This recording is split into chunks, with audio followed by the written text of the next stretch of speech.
Good morning, everyone, or good afternoon, or good evening, wherever you might be. Pete Pardo here from Sea of Tranquility. Welcome to episode 21 of the 30 most important albums in hard rock and heavy metal history.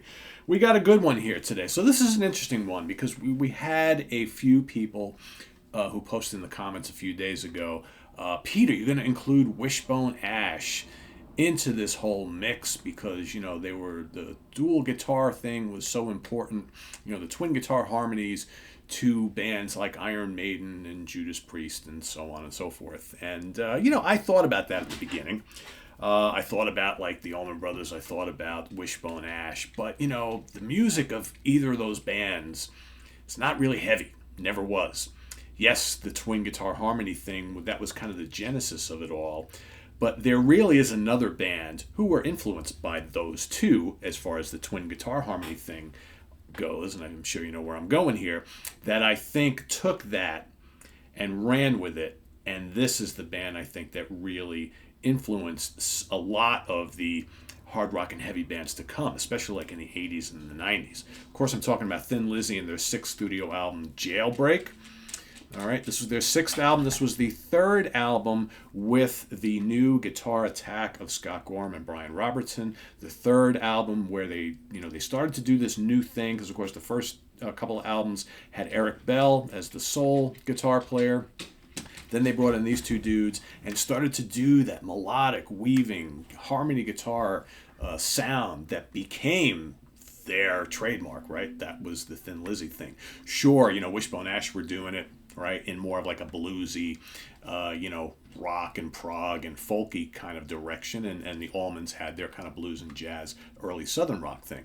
But this is where it all started to really happen in a heavier rock format. This is just blistering hard rock. Great songs on here. Obviously, you got, in addition to those two dudes, you got Brian Downey on drums and Phil Lynott, the leader of the band, on vocals and bass, the main chief songwriter.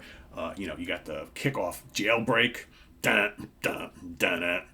Bum, bum, bum, bum, bum, bum, bum. What a great kickoff and album song, right? Just the legendary. You have the awesome Angel from the Coast. You've got Running Back. You got Romeo and the Little Girl. The great thing about Thin Lizzy is like amidst all these like kind of hard rockers, these guitar-fueled rockers, you had these cool kind of like little moody emotional ballad things, right? Then you got the crushing Warriors. Doesn't get much better than that. Man, the riffs, the twin guitars, just awesome. Then of course the band's biggest hit of all time, The Boys Are Back in Town. It's hard rocking, but it's so radio friendly, right? Everybody loves that song. And for so many people who are not really Thin Lizzy followers or fans, that's like the only song they know. For me, they have a million better songs than that, but it's a total catchy tune. I get it, why it became so big. Then you got Fight or Fall. You have the awesome Cowboy song. Cowboy song is so great. I mean, just the riffs in that song and the chord progressions and all the tasty twin leads throughout that. So good. Phil's vocals, so good. It's just such a well-written song.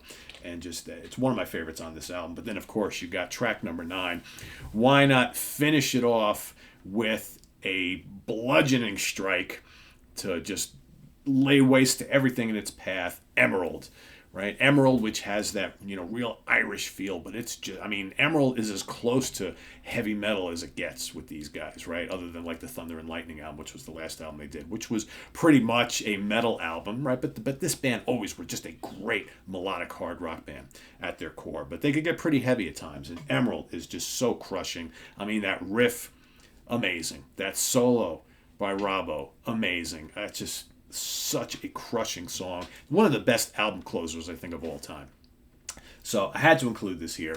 Jailbreak, Thin Lizzy. You could arguably say that, Fighting or Johnny the Fox or, Black Rose might be their best album, right? It's up for debate what their best album is.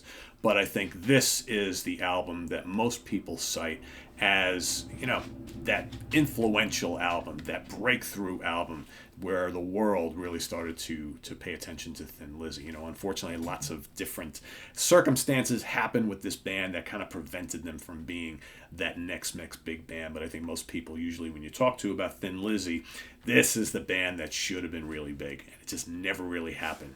but so influential, like I mentioned before. Iron Maiden, Judas Priest, Accept. I mean, so many metal bands. Saxon, Def Leppard. I mean, so especially like European bands, just took their cue from these guys, right? Just to have the great lyrics telling stories, those twin guitars, the big riffs.